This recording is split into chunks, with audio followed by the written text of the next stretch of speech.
जय हिंद everyone, welcome to major Kalsi classes. आज हमारे साथ कैप्टन सर हैं। आज हम एक बहुत ही इम्पॉर्टेंट विषय पे बात करेंगे जिसमें एसएसबी में जो बच्चे स्क्रीन हो जाते हैं उनका नेक्स्ट स्टेज होता है साइक का टेस्ट। एंड साइकोलॉजी में जो पहला टेस्ट होता है थेमेटिक एप्रिसिएशन टेस्ट, जिसे आप टैट बोलते हैं, उसमें सर 11 पिक्चर्स तो उनको शोन की जाती है, दिखाई जाती है जी।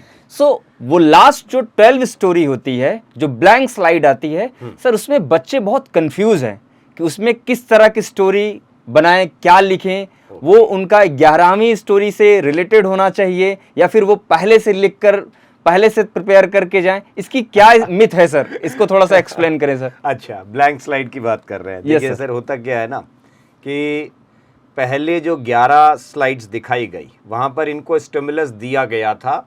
वो पिक्चर थी जिसमें बैकग्राउंड, कुछ एक्शन, उसके इर्द गिर्द आप कहानी फ्रेम कर सकते थे। वो हिंट आपको मिल रहा था। यस। ब्लैंक स्लाइड में आपको ऐसा कुछ दिखाया नहीं गया। वो स्टिमुलस आपको खुद से क्रिएट करना है अपने दिमाग में और तब आपको कहानी बनानी है उसके ऊपर, है ना। यस। तो ब्लैंक स्टोरी के लिए मुझे लगता है कि सबसे बेहतर जो विकल्प मैं समझता हूँ कि देखिए, ये अपना PIQ फॉर्म भरते हैं और वो PIQ फॉर्म साइकोलॉजिस्ट के पास जाता है। यस।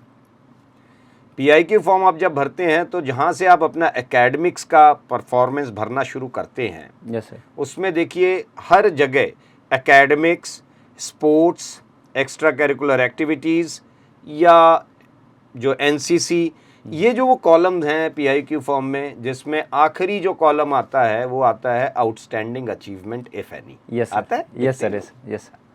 अगर कुछ बच्चे ने ऐसा अचीव किया है अपनी लाइफ में, यस सर, जो उसके PIQ फॉर्म पे भी रिफ्लेक्ट कर रहा हो, है ना। जैसे कोई पढ़ाई में बहुत अच्छा है तो वो उस हिसाब से एक कहानी बना सकता है। किसी ने गेम्स एंड स्पोर्ट्स में बहुत अच्छा अचीव किया हुआ है तो वो उस हिसाब से कहानी तैयार कर सकता है। तो उसके इर्द गिर्द जितना आपकी ब्लैंक स्टोरी अगर आपके PIQ फॉर्म से क्लोजली कोरिलेटेड है तो वो बहुत अच्छी चीज़ है, वो फिर बहुत नेचुरल दिखता है। ब्लैंक स्टोरी लिखते समय 2-3 चीज़ों का इनको विशेष ख्याल रखना चाहिए। एक, अनवांटेड, कभी भी ब्लैंक स्टोरी में जब वो लास्ट वाली स्टोरी लिखते हैं प्रॉब्लम क्रिएट मत करिए, ठीक है। अपने आप से प्रॉब्लम क्रिएट मत करिए, क्योंकि वहाँ स्टिमुलस आपको दिखाया ही नहीं गया है और जब स्टिमुलस नहीं दिखाया गया फिर आप प्रॉब्लम क्रिएट कर रहे हो, ये थोड़ा सा नेगेटिव साइड दिखता है। Yes sir. दूसरा, रिपीटेटिव थीम, जो पहले 11 में आप लिख चुके हैं वो फिर दोबारा मत लिखने के लिए सोचिए, आप रिपीट ना करिए थीम को। सिलेक्शन ओरिएंटेड कहानी ना लिखा करें ब्लैंक में, ये आपके एंग्जाइटी का साइन होता है। तो आप कोशिश करें कि ब्लैंक का जो आपको स्टोरी लिखनी है लास्ट वाली, उसमें इन 3 चीज़ों से तो आप अपनी दूरी बना के रखें। प्लस PIQ फॉर्म से अगर क्लोजली कोरिलेटेड है तो ये आपको एक बहुत अच्छा साइन ये आपका दिखता है। यस सर, मैंने देखा है कई ऐसे स्टूडेंट्स हैं जो वो लास्ट ब्लैंक स्टोरी ऐसा बनाएंगे कि वो बंदा प्रिपरेशन कर रहा है NDA का, CDS का, और फिर वो रिटेन क्लियर किया, फिर वो रिकमेंड हो गया। हाँ जी, हाँ जी। तो क्या ये बच्चे जो, ये कॉमन एक नोशन होता है इनका कि make story related to defence और डिफेंस एस्पिरेंट, ये क्या कैसा इसका सीन है? नहीं, इससे सर ये बिल्कुल मुझे लगता है कि इससे दूरी बना के रखें। ये अभी भी मैंने इनसे कहा भी कि करियर ओरिएंटेड कहानी, जो सिलेक्शन वाली कहानियां लिखते हैं, ये आपकी डिज़ायर्स हैं। और वो जो डिज़ायर्स हैं, वो डिज़ायर क्या है? वो डर है। डिज़ायर तो कम दिख रही है, एंग्जाइटी ज़्यादा दिख रही है। करियर को लेकर के डर रहे हैं, तभी आपके दिमाग में ये सब ख्याल आ रहा है। यस सर, है ना। देखिए, कहानी में 2 चीज़ें आती हैं सर। एक तो आता है नीड ऑफ हीरो, जो आप करा रहे हो अपने हीरो से, क्या ज़रूरत क्या है उस काम की। फिर दूसरा एक इंपॉर्टेंट चीज़ है उसके अंदर, प्रेस ऑफ नीड, कि ऐसी ज़रूरत बनी क्यों। तो पहली चीज़ तो ज़रूरत क्या है? करियर। और करियर की जरूरत क्यों दिख रही है आपको ब्लैंक स्लाइड में? क्योंकि आप डर रहे हैं करियर को लेकर के। इस वजह से वो जो प्रेस बन रहा है आपका, वो एक एंग्जाइटी जो है, ये नेगेटिव प्रेस है। और सर, ये जो बच्चे पहले से अपनी एक बनी प्री नोशन कहानी लेकर जाते हैं कि हम तो ब्लैंक स्लाइड में यही स्टोरी लिखेंगे, तो क्या उनको इन ऐसे चीज़ों से बचना चाहिए? बिल्कुल। देखिए सर, आपके पास आइडियाज़ हैं, आपने खुद अचीव किया है अपनी लाइफ में, तो आपके पास जो भी अचीवमेंट्स हैं उसके इर्द गिर्द आप एक आइडिया फ्रेम कर सकते हो, ऐसी कोई बुराई नहीं है। लेकिन ये देखिए क्या करते हैं, राइट और रॉन्ग, जब ये तैयारी करते हैं तो ये सही और गलत का बहुत ज़्यादा ख्याल रखने लग जाते हैं कहानी लिखते समय।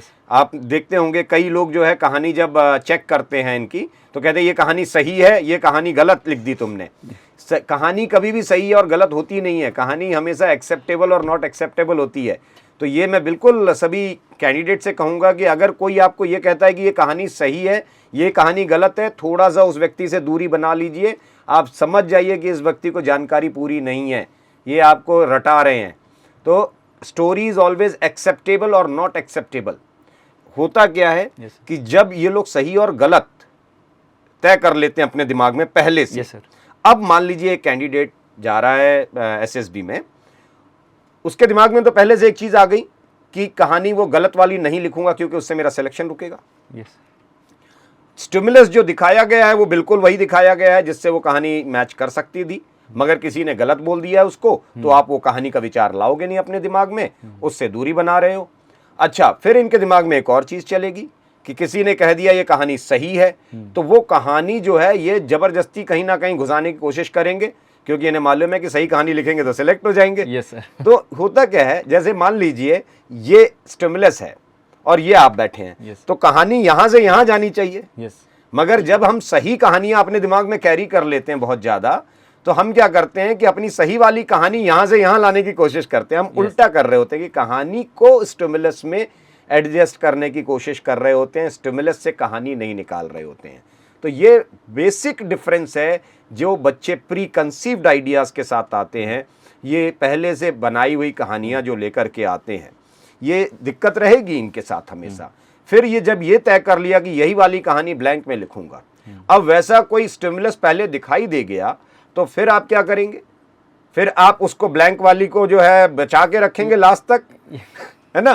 तो वो कहानी आपकी स्टिमुलस से बाहर जा रही है।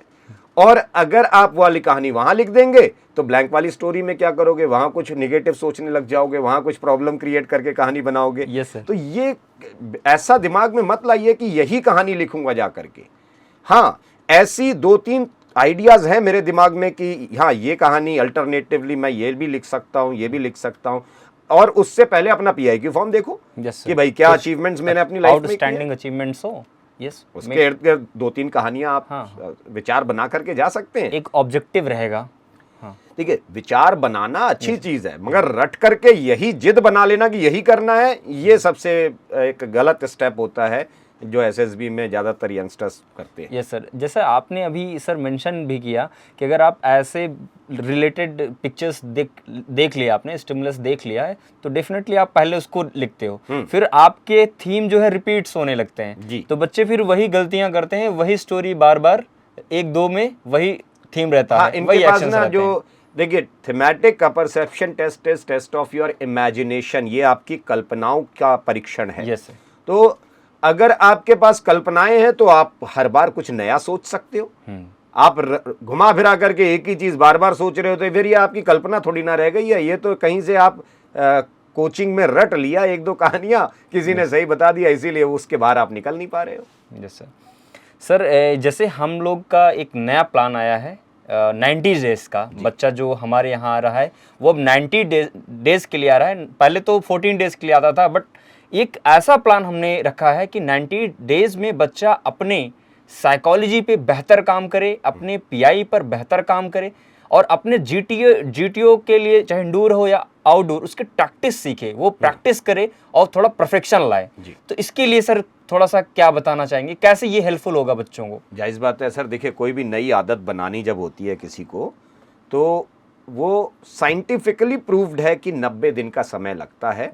First 14 days to understand the thing, next 7 days, it means 21 days to get settled down with this, and again you keep working for next 69 days, then it becomes your habit, it means you have completed 90 days. तो 90 दिन पहली चीज तो, क्योंकि इनको जवाब नहीं रटने हैं। yes, sir.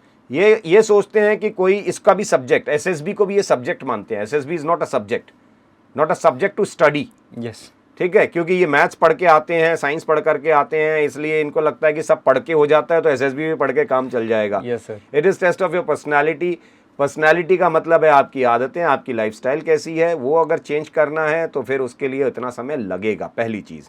दूसरा इसका जो बड़ा एडवांटेज है कि ज़्यादातर कैंडिडेट्स जो कोचिंग लेकर के जाते हैं या जो ट्रेनिंग लेकर के जाते हैं, कोचिंग तो मैं इसको नहीं कहता हूँ, मतलब कोचिंग ये कई जगह करा दी जाती है, बट ये बेसिकली ट्रेनिंग होती है। Yes sir. अब ये जो ट्रेनिंग अगर कराई गई किसी की, सही ट्रेनिंग होगी तो वो कैंडिडेट अपने अनुसार काम करेगा। अदरवाइज कैंडिडेट काम कर रहा होता है बट कैंडिडेट के काम में दिखाई कोई और दे रहा होता है, वो उसको छोड़ करके बाकी सब दिखेगा उसके अंदर, साफ दिखाई देता है ये कोस्ट पैटर्न है। वो व्यक्ति काम कर रहा है, वो यंगस्टर काम कर रहा है, बट उसके काम में वो नहीं दिखाई दे रहा है। ठीक है, ऐसा लग रहा है ये रट करके आया है, किसी ने सिखा के भेजा है इसको, ट्रेंड है। हाँ, अच्छा। तो ये बिल्कुल मदद नहीं करने वाला है, फिर आपके चांसेस उतने नीचे चले जाते हैं। तो आप जब 90 दिन यहाँ रहेंगे तो आपके काम में आप दिखाई देने लग जाएंगे, ये पहली चीज। दूसरा, इस विचार से बाहर आ जाएंगे कि मैं यही वाली कहानी लिखूंगा जा करके। आपके पास वैरायटी ऑफ थॉट्स होंगे, आपकी इमेजिनेशन सुधर जाएंगी। ये बहुत ज़्यादा बच्चे जो है कि आर्टिफिशियल बनने से ज़्यादा वो नेचुरली वो थीम जनरेट कर पाएंगे, कंस्ट्रक्ट कर पाएंगे एक स्टोरी जिसमें उनका एक्शंस दिखेगा, वो प्रैक्टिस से ही हो पाएगा।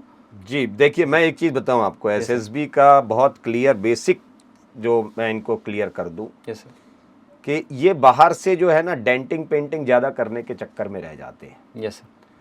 अगर गाड़ी की डेंटिंग पेंटिंग कलर बहुत अच्छा करा लिया और इंजन खराब है तो ये मान के चलिए 100% कि उसका खरीदार कोई नहीं मिलेगा आपको, जानकार खरीदार नहीं मिलेगा, बेवकूफ किसी को भी बना लो जाकर के। और अगर इंजन ठीक है और डेंटिंग पेंटिंग कलर उतना अच्छा नहीं है, फिर भी खरीदार जानकार खरीदार खरीद लेगा, कहेगा डेंटिंग पेंटिंग हम करा लेंगे यार, कोई बात नहीं है, इंजन ठीक है। ऐसे ही इंसान के शरीर में हमारा इंजन क्या है? हमारा चित्त। और जब तक हमारा चित्त ठीक नहीं है तब तक आप कोई कहानी रट लो, कोई कुछ कर लो, इससे कोई फर्क नहीं पड़ता है। Yes sir. वो इंजन ठीक है तो सब ठीक है, ऊपर सब ठीक है और इंजन गड़बड़ है तो वो तो भाई देखो जानकार लोग बैठे हुए हैं, उनका काम ही यही है और वो बड़ी आसानी से पकड़ लेंगे कि ये डेंटिंग पेंटिंग हमें झांसा नहीं दे सकती है। आप मैनिपुलेट नहीं कर पाएंगे, नहीं वहाँ कर पे पाएंगे। आप जो है रियल परफॉर्मेंस देंगे देन